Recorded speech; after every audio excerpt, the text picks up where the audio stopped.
It is factual. When you look at the Pennsylvania poll, where 47% of Israeli Jews supported every Palestinian in Gaza, when you look at the breakdown, the ultra-religious, ultra-Orthodox Jews, called the Haredi, had the most genocidal support. So it was 63% of them supported killing every Palestinian in Gaza, including the basically 1 million children. That's just not normal. And 97% of them, compared to 30% of the secular Israeli Jews, supported expelling every single Palestinian from Gaza. So when I say that there is a serious issue with Jewish extremism, supremacy, and terrorism in Palestine, it is factual. It is backed up, and the Israeli Jewish society don't hide it. You know, you look at the interviews where people ask them, and they go, "Yeah, you know, we are killing Palestinian children because they've become terrorists." That's not normal. No other society says that. So I hope that the panel will read what I've written, because I mean, you could argue that the Americans and the British are that society. I've not shied away from anything that I've said. I've not apologized for anything, because I don't have anything to apologize for. I don't say things on a whim, you know, because not all Jews, just 97% of them. The point isn't to be hateful. The point isn't to incite violence. The point is to be factual and get to the bottom of the actual problem so that we can change it. When I say the problem is that 97% of Jews support Jewish supremacy or Zionism, that was said by the Sussex Friends of Israel on one of their posts on X. They had a march, a pro-Israel march, and they said, "These are the Jews of Sussex." And then someone who was pro-Palestinian commented and said, "Not all Jews support Israel." And what did Sussex Friends of Israel respond with? They said 97% of British Jews or Jews are Zionists, you moron. Yeah, so I'm literally saying what they're saying, and I'm stating it as a... Yeah, it sort of reminds me of Netanyahu's speech at the UN when he was saying, sort of self-acknowledging the criticism he's been receiving for his genocidal campaign, of course. And he's saying that his opposition frames it as if he is deeply unpopular and the things that he's doing are deeply unpopular and not at all representative of the society at large. He's like, please, let's not forget. And he starts listing statistics that prove that what he's doing to Gaza is wildly popular amongst not only his government, but the people at large. But, you know, another point I was thinking was that it is said that humans are the universe's way of noticing itself. And so I think the great noticing of 2025 is part of a broader evolutionary impulse, if you will. It is a way of advancing humanity. The great noticing of 23 to 25 now is historically very important to the sustainability of the human race ultimately, and I think it behooves us all to continue and expand the noticing as if our lives depend on it, which I think they do. And if we want to get to where we're going, we have to notice what's happening right now. Fact, the Israeli Jewish lobby are saying that I'm saying that in order to incite harm or violence. It's quite the opposite. I'm saying that the issue is that it's 97%. It would be really great and actually a necessity for that number to be lower. You need to change that number. Great. Number one, because that number is one of the major factors that Palestinians are being murdered. And number two, you shouldn't have that level of extremism in any society.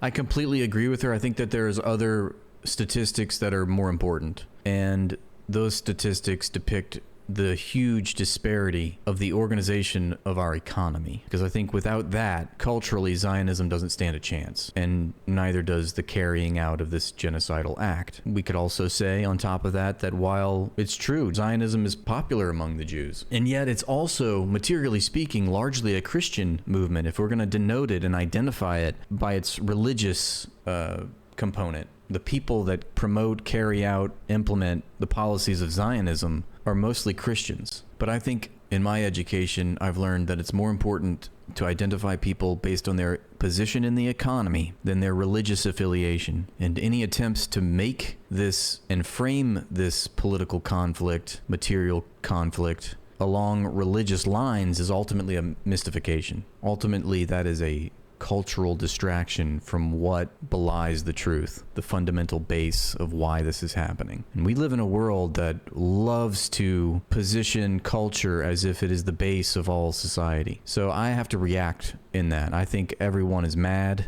crazy for focusing on cultural distinctions as if they are primal and should take priority over the economic identity and label and position. So I'm just going to keep saying it till I'm blue in the face.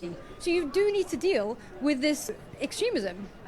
When I say that there is a serious issue with Jewish extremism, supremacy, and terrorism in Palestine, it is factual. When you look at the Pennsylvania poll, where 47% of Israeli Jews supported Palestinian in Gaza, when you look at the breakdown, the ultra-religious, ultra-Orthodox Jews, called the Haredi, had the most genocidal support. So it was 63% of them supported killing every Palestinian in Gaza, including the basically 1 million children. That's just not normal.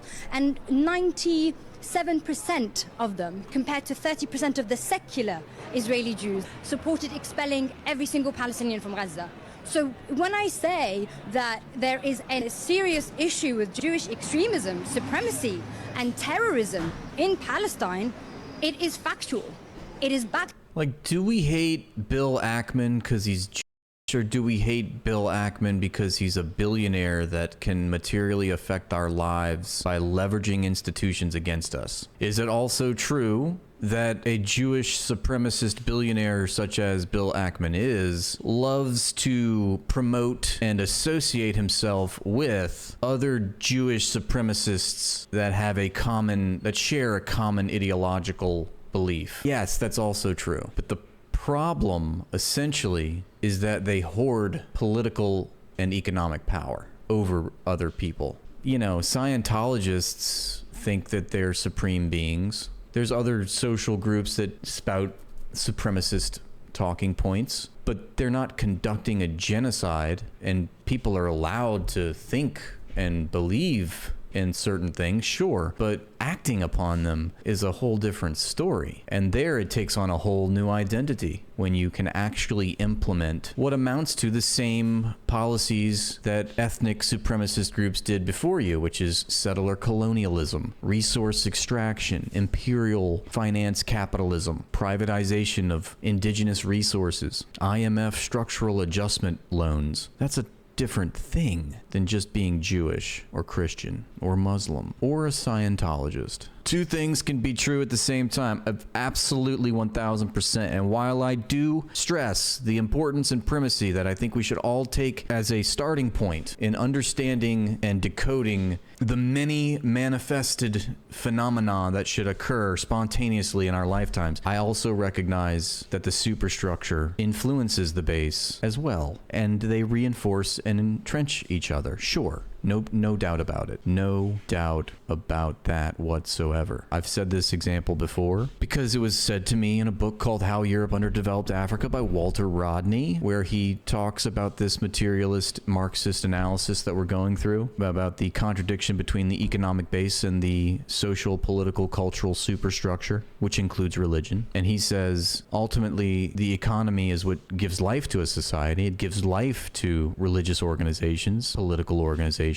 and others, as you know. However, at times, religious ideology can also influence economic production. And the example given in that book is that in a certain culture, a certain society looked upon religiously a forest that they considered sacred to their religion. And because it was considered sacred, it was not cut down for economic production, for extracting resources to help people materially, to help the economy flourish. And so in that instance, that's an example of the religious superstructure affecting the economic base. So we can entertain that idea, that, and we can find other analogs to that, I'm sure, in the modern world today. But I think with a broad stroke, I just want to impress upon people that the economy is primal to our existence, and there would be no society, there would be no religious organizations, there would be no education, there would be no culture, there would be no politics if we didn't have the economy. And so what that leads you to believe is that the economy and the way that it's organized and our relationship to the economy on an individual basis says everything, not only about the economy, about the society at large, but also about our own personal individual beliefs and ideas and our values and our worldview. All of that is exposed by your very real, very material, very cannot be explained away position to the economy and how you acquire the things you need to survive. Rant over. Thanks for watching, and please like and subscribe to the page to help it grow. And if you'd like to support my work, join my Patreon for exclusive content.